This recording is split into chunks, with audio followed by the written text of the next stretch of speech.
stand up real quick. Give me 30 seconds. I want you to stand up real quick. Shake it out. Shake it out. Shake it out. Shake it out. Shake it. Shake it. Shake it. Shake it. Shake it. Shake it. All right, sit down now.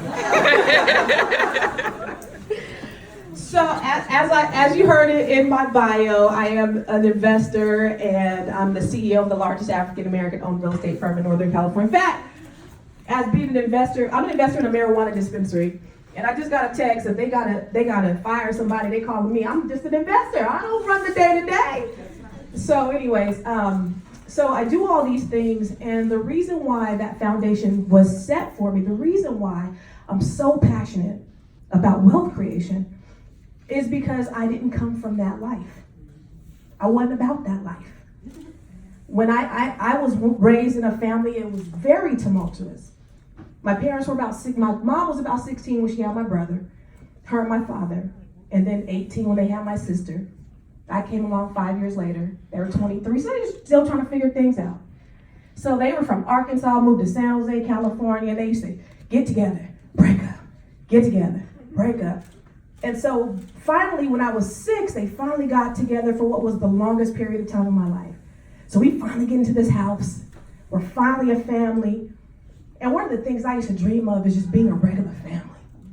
You know, just riding in the car with my parents. That's never happened. Going on vacation with my family. That's never happened. So that's why it's so important for me to do those things with my children and my family today. But when we finally moved into this house, this 3-bedroom house for a family of 5, my mom, dad, sister, and brother, everybody thought we hit the jackpot. So everybody started coming from Arkansas and all these other places. And now we have 19 people living in a 3-bedroom house for a family of 5. As you can probably imagine, there was a lot of shenanigans going on. Too much shenanigans for my 8-year-old, 9-year-old, 10-year-old self to be experiencing and witnessing. But I was never, love was never taken from me. My parents always told me they loved me. My dad said I was going to be the president of the United States, and I believed him. My aunt told me that I was just as important as the president of the United States, and I believed her. She said, you're no less important, but you're no more important. You are equally as important. I was like, even the president of the United States? She said, even the president of the United States. So I believed, even during that time of tumultualism, that's a new word I just made up right now, I believed that I was important. But even though all of these things were going on around me, all of the lack, because I remember overhearing my parents saying, we can't do this, we can't do that because we got bad credit. So I didn't know what credit was. I just knew it was ruining our lives. We couldn't do nothing because we had bad credit. So I vowed that that would not be me. I vowed that I was going to live a life responsibly. I vowed that I was going to do everything opposite of my parents. And so when I was 14, my mother left the home for good. And when she left, she left. And that was the time that I was most vulnerable. My daughter's 19.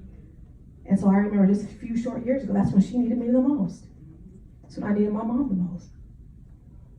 But I still have my father, who was everything to me. He was my hero, always on the front row. Always there cheering me on. But then when I was 18, a senior in high school, he met a woman and decided he wanted to marry her very quickly. She moved in with her 2 daughters. They pushed me out. Told me the 5 most devastating words I had ever heard. My dad, my hero. They told me to leave and never come back. And so here I am, 18, just graduating from high school. Now I'm homeless. Now I'm sleeping in my car or on somebody's couch, just trying to figure out life. And I tell you that because that is a part of my journey. That is a part of what brought me here today.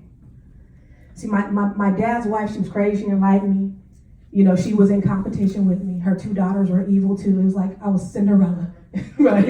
They were evil stepsisters. They used to bleach my clothes and hide my deodorant and all kind of craziness, right? But today, you know, my parents are back in my life. It took a little bit. My mom didn't come back until my daughter was, 2 or 3 years old. But now we have this great village. My dad's remarried him. My mom and my dad's wife are like besties. I call them sister wives. They get so mad at me. And they all take care of my kids, and we have this great village now. I've been able to forgive, but that was the reason why I work so hard today. It's the reason why I'm so passionate about creating those memories for my children. So if you ever follow me on Facebook, you might see a car selfie. Me in the car with my husband and my kids. Or just having those moments at the dinner table, which I never had growing up. So important to me. And so that's why it's so important for me to create wealth for my family and then show others that it's possible. Remember I told you that I said I would never have bad credit. And I started out good too. I started out great. I was like great steward with my money. I didn't spend frivolously. Then I got my real estate license at 26, started making an insane amount of money. I'm making $250,000, $300,000 a year at 26, 27, making all this money. Then I started having more month and money. And I was like, what happened? How did all this money come in, but I ain't got no money? I don't have any money at the end of the month. My bills were between $20,000, $15,000 to $20,000 a month. Because the more I made, the more I spent. And I don't care what amount of money you make. If you're not a good steward at $50,000, you ain't gonna be a good steward at $200,000. Hello. Who's better in a better position? The person I just saw somebody's IRA. She had over $1 million in her IRA, and she makes $50,000 a year. She's in a much better position than I was. And so I started making more money and more money and more money, and I ended up filing bankruptcy. Ooh, that was a failure. But I used it as a stepping stone to get back up and stand on that so I could help others. I wouldn't be able to help others had I not gone through it myself. So I used that, and I wrote a book. And I never wanted to be an author. Somebody said like 80, didn't you say, Vicki, like 82% of people want to be authors? So I never wanted to be an author. It was just like, I'm gonna write a book. And it was like, okay. And then I wrote it, and then it became a bestseller. And I was like, okay. But it was something that people really needed. People really needed to understand credit. And I teach credit in a way that credit is leverage to create wealth. Because what I know to be true is wealthy people don't use their own money when they build wealth. What do they use? OPM. Other people's money. Y'all down with OPM? You can't be down with OPM if you got bad credit though. Right? So that's what I know to be true, and that's the thing that propels me. That was the foundation. That was the first thing that I did is I started helping people with their credit. Then I said, I'm just gonna start trying to help some broke people. How many people in here are broke? Oh, there's a couple people in here broke. You know why you're broke? Because you said you're broke. Broke is in the mind of the beholder. Don't say I'm broke. What should you say instead of saying I'm broke?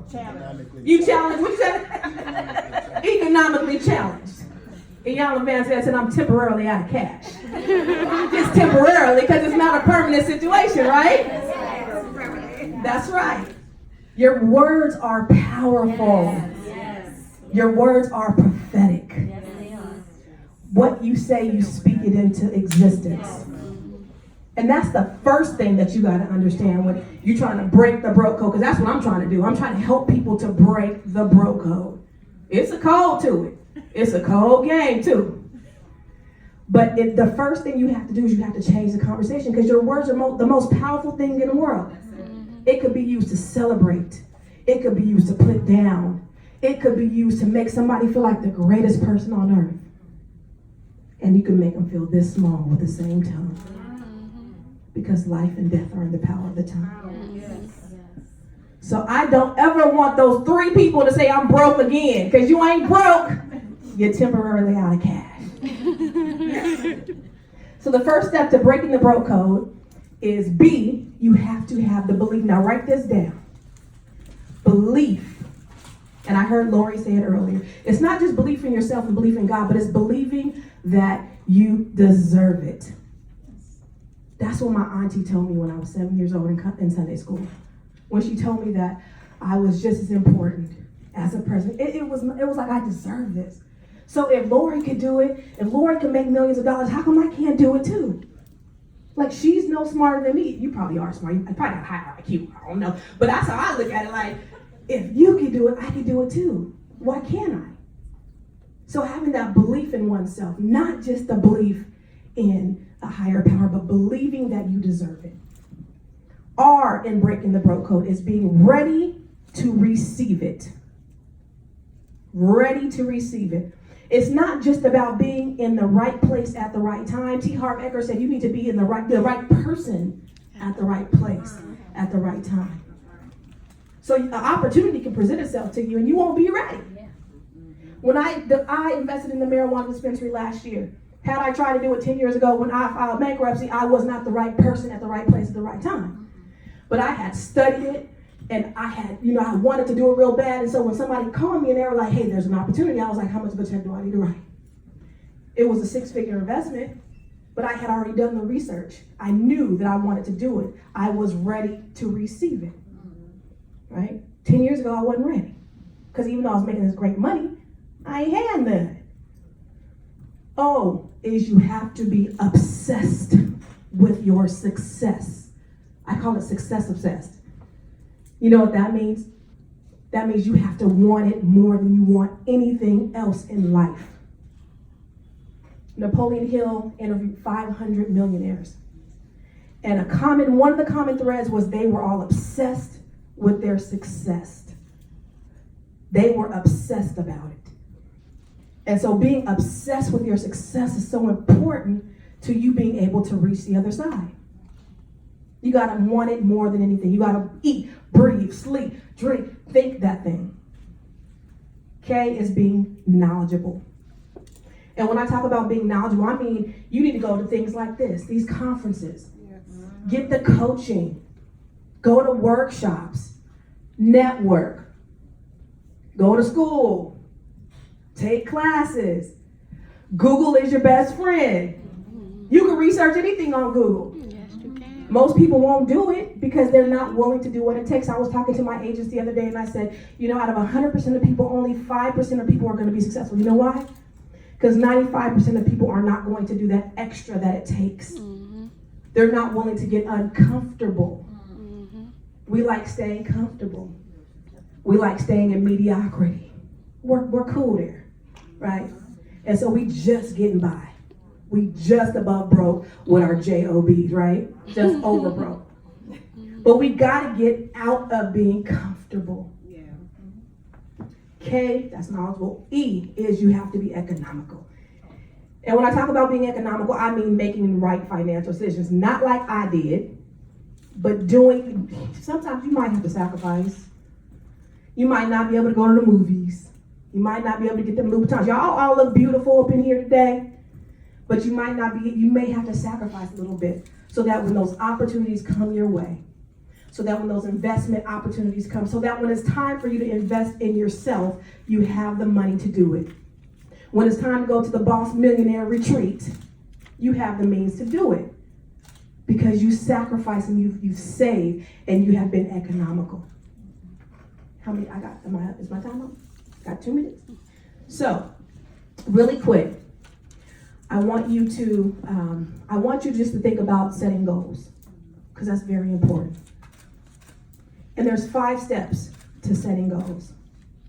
Okay, the first thing is you gotta think or visualize your goal. What does it mean to visualize? The Bible says, my people perish because they don't have a vision. So if anything you do, you have to be able to visualize it in your mind. Think about it, okay? So really quick, I'm gonna give you 10 seconds because I'm almost out of time. I want you to visualize that thing that you want, where you want to be at the end of 2019, financially, spiritually, whatever. Think about it. 10 seconds.